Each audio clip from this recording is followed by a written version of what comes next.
Governo continua a suspender prática atividade grupo arte marciais Sira, nebe iha problema to fulang março, tinan rehunrua no Loresin Lima. Ministro de Juventude e Desporto, Arte e Cultura, Nelio Isaac Sarmento Hateten, o governo continua a suspender arte marciais, nebe durante ne sempre ramoso problema iha comunidade nhalet. Nova ingira membro husi arte marciais sirakne, iha ona disciplina diak, maka governo bele reativa to fulang março, tinan rehunrua no Loresin Lima. Tambatuirnya, arte marciais ne hanesan prática desporto ida, laos uso hodi hamoso conflito iha relarang. Ministério Superior, Ministério de Educação e Ensino Superior, vamos para o Ministério de Desporto e Arte e Cultura.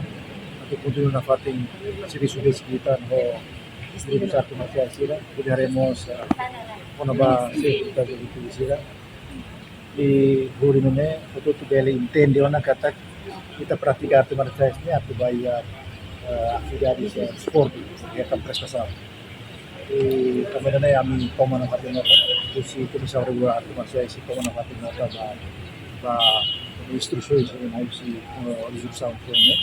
Ini a comissão regular arte marciais se na parte de serviço, di na parte de seleção de conceitos treinamentos de arte marciais incluindo a arte marciais. Até definimos a regulamentação baru dulu quando a regulamentação dos jogos de arte marciais.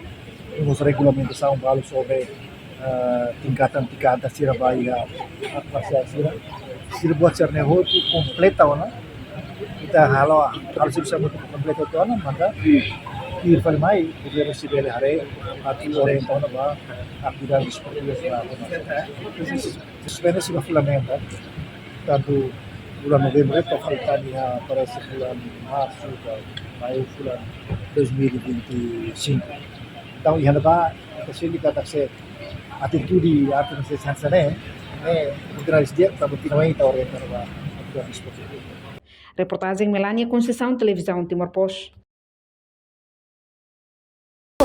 Atau tem informação atual dia Clio, kita haluha, hanya botão subscribe, like, halo comentário no Fahia Tutang ba media sosial hotu.